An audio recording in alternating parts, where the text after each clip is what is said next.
Ya. Ana mengambil tokoh Al-Ghazali, Ustaz.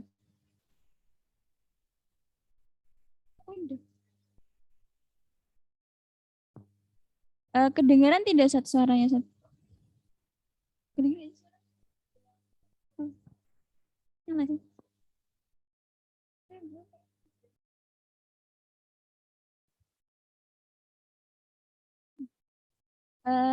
Baik, Ustaz. Judul yang diambil adalah konsep kepemimpin ideal menurut Al-Ghazali. Kata kunci pembahasan di sini adalah pemimpin ideal, agama, intelektual, dan akhlak. Sedangkan latar belakang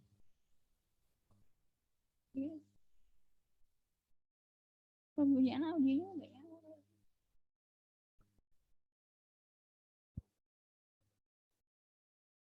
Bukunya dulu apa? Ustazah Nurmala. Ustaz.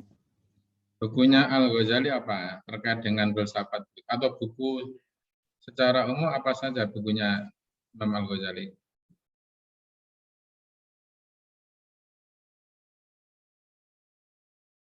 Oh, gitu. Bukunya apa dulu? Langsung aja, ini saya tanya kan, untuk jawab. Belum kedengaran suaranya. Sudah terdengar belum, Ya, Ustaz? sudah. Kali ini sudah. Silahkan, buku-buku Imam Al-Ghazali apa saja? Buku-buku Imam Ghazali di sini karya dari karya ilmu agamanya ada Al-Munkit min Al-Dalal, Hujat Al-Haq, Al-Iqtisad fil Iltiqat, Suma Al-Maqsad Al-Asna fi Syarah Asma Allahu Al-Husna, Jawahir Al-Quran wa Darurah, Fayasal Al-Tafriqo Bain Al-Islam wal Zandako, Mishkat Al-Anwar, Tafsir Al-Yakut Al-Ta'wil. Kemudian untuk karya sufismenya Ustaz ada Mizan Al-Amal, Ihya Ulumuddin, Bidayat Al-Hidayah, Kimia Ya Sa'adat, Nasihat Al-Muluk, Al-Munkit min Al-Dalal, Minhaj Al-Abidin. Kemudian untuk karya filsafatnya ada Terus,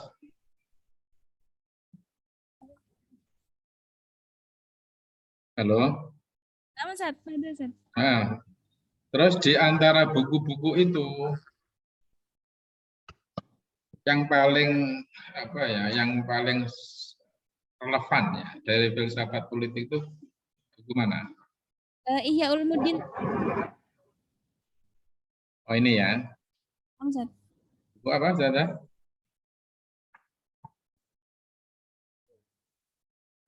Yang paling banyak membahas tentang politiknya Al-Ghazali ada di kitab Ihya Ulumuddin, Ustaz.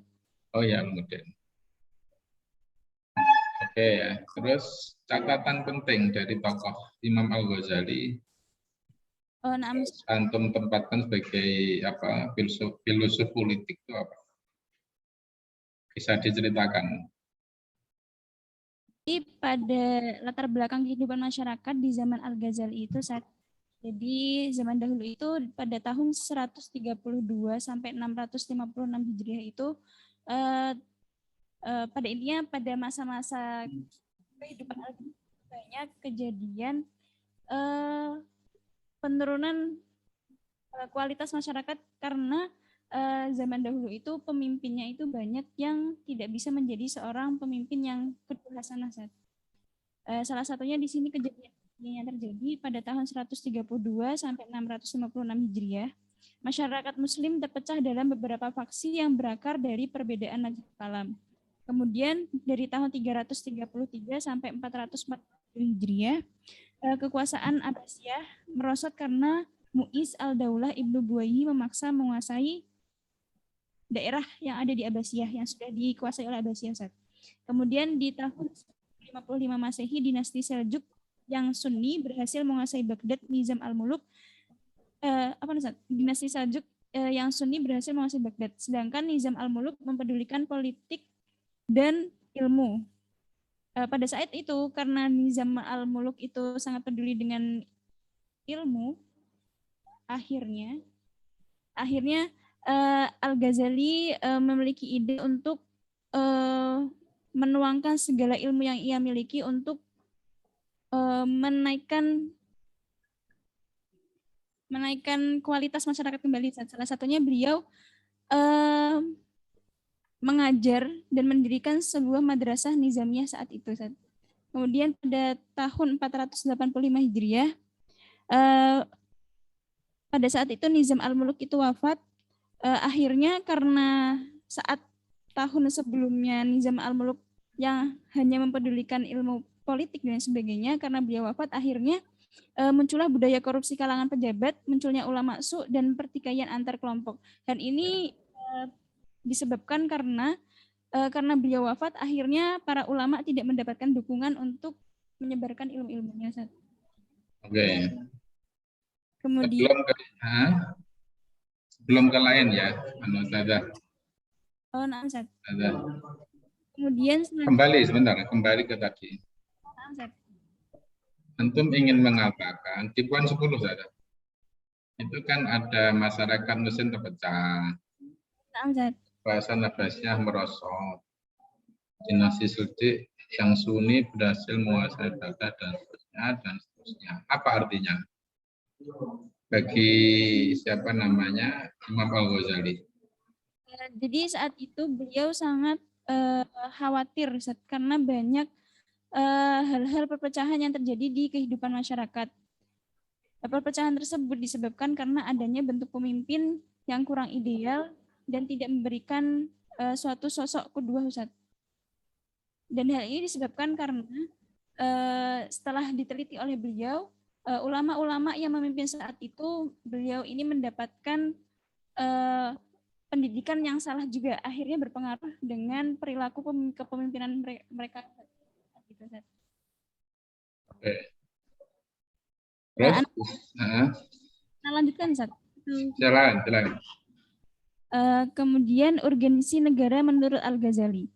Wujud sebuah pemerintahan yang syar'i harus ada, karena jika tidak ada pemerintahan yang memegang otoritas publik, maka hal tersebut menyebabkan kekacauan, permusuhan, pertumpahan darah, kemiskinan, dan tidak stabilnya ekonomi masyarakat.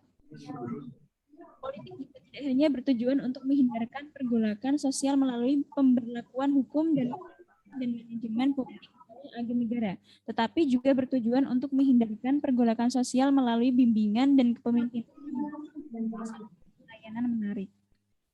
Jadi segala hal yang ada di negara itu tergantung dengan pemimpinnya. Seperti itu. Kemudian beliau juga menyampaikan krisis politik karena kan adanya krisis ulama. Peraturan agama tidak bisa dihasilkan kecuali dengan seorang imam atau pemimpin negara yang ditaati. Seorang sultan beserta perangkat-perangkat politiknya harus menjalankan tugas sesuai dengan adab berpolitik karena tugas mulia, karena hal tersebut ada tugas mulia. Jika penjabat negara berbuat zalim, hendaknya dijauhi. Kemudian beliau juga ada kutipan juga dari beliau tersendiri, sesungguhnya kerusakan rakyat disebabkan oleh kerusakan para penguasanya, dan kerusakan penguasa disebabkan oleh kerusakan ulama, dan kerusakan ulama disebabkan oleh cinta harta dan kedudukan. Dan barang siapa dikuasai oleh ambisi duniawi, ia tidak akan mampu mengurus rakyat kecil, lagi penguasanya. Allah lah tempat meminta segala hal. Kemudian beliau juga menyampaikan seorang pemimpin itu juga memiliki adab tertentu. Di antaranya adalah amar ma'ruf nahi mungkar. Kemudian yang kedua, memperhatikan tugas penting seorang khalifah. Dia juga menyampaikan bentuk seorang pemimpin yang ideal itu yang seperti apa. Jadi bahwasanya seorang pemimpin ideal itu yang mencerminkan figur pemimpinan seperti Nabi Muhammad SAW, yang diantaranya sifat-sifatnya adalah memiliki intelektual yang luas, kemudian pemafhuman agama yang mendalam, akhlak yang mulia, memiliki beberapa kelebihan dibanding anggotanya. Kemudian beliau memiliki konsep tentang pemimpin ideal, diantaranya terdapat di situ bagian akhlak, din, dan ilmu. Di antara ketiga tersebut memiliki hubungan satu. Kemudian apa hubungannya antara tiga tersebut? Dia menyampaikan bahwasanya relasi erat antara agama, ilmu, dan akhlak. saat seorang pemimpin itu dapat meletakkan agama, kemudian ilmu. Agama itu yang membimbing jiwa, sedangkan ilmu adalah makanan jiwa. Agama yang membimbing ilmu, manusia berilmu karena adanya agama. Dan akhlak merupakan bentuk perwujudan ilmu yang didasari agama yang berada di dalam jiwa manusia. Sedangkan akhlak itu adalah bentuk wujud lahiriah dari kerja ilmu yang dibimbing oleh agama. Apabila seseorang itu memiliki ilmu tapi tidak memiliki agama, tidak berlandaskan dengan agama yang baik, secara otomatis realitas yang wujud yang keluar dari dirinya yang berbentuk akhlak tersebut pasti tidak sesuai dengan akhlak mulianya, seperti itu, Ustaz. Kemudian beliau juga menyampaikan bahwasanya pengetahuan bagi seorang pemimpin merupakan hal yang wajib. Karena pengetahuan itu yang akan membebaskan dari kebodohan dan kegelapan, membawa kehidupan yang diterangi oleh iman dan ilmu pengetahuan.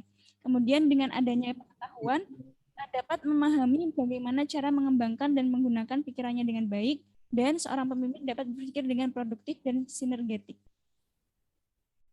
Dan untuk kesimpulannya dari konsep pemimpin ideal menurut Al-Ghazali, seseorang yang tertanam pada dirinya ilmu pengetahuan, jadi seseorang yang disebut sebagai pemimpin ideal itu adalah seseorang yang tertanam pada dirinya ilmu pengetahuan, agama, dan akhlak. Jika ketiga hal tersebut dapat tumbuh dengan baik, maka seseorang akan menjadi pemimpin yang mencerminkan figur Rasulullah SAW. Kemudian penyebab kerusakan utama umat adalah kerusakan penguasa yang disebabkan oleh kerusakan ulama. Ciri-ciri pemimpin ideal adalah yang dapat menanamkan pada dirinya ilmu yang bersumber dari agama yang kemudian diaplikasikan dengan akhlak. Oke ya.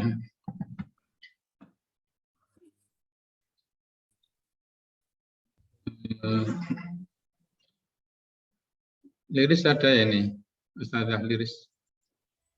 Hadir, Ustaz. Ya, mungkin apa catatan antum yang disampaikan oleh Ustazah Husnida. Ingat saya antum belum ngirim juga ya, Ustazah Husnida, PPT-nya.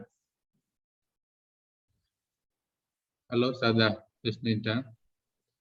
Yang sudah itu Ustazah Nailul Iza, Ustazah Nurmala, Ustazah Fikri, Ustazah Indah, Ustazah Diana Aristika, Ustazah Khaila 2 kali, Ustazah Jusmidar, Ustazah Liris, Ustazah Pamia, Ustazah Iroda. Berarti ada 2 orang. Yang belum itu Ustazah Husnida ya, yang belum. Ya, Ustazah. PPT antum belum antum kirim ya? PPT-nya Ustazah Husnida, Ustaz. Ya. Sudah, Ustaz. Ya sudah. Ya, nanti dikirim lagi ya. Oh ya, sudah aja, Ustaz.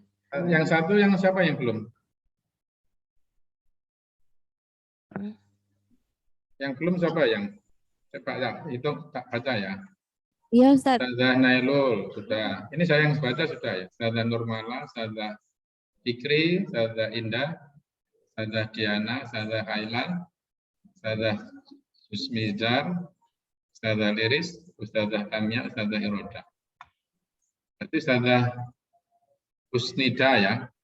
Ustazah Husnida, Ustazah Riza selama, Ustaz. Ustazah Riza. Kok belum ya, Ustazah? Oh iya. Nanti dikirim lagi ya, Ustazah. Kan sudah presentasi semua kan? Ya. Oke, satu lagi. Satu aja, Ustazah Liris apa tadi? Masih berlanjut.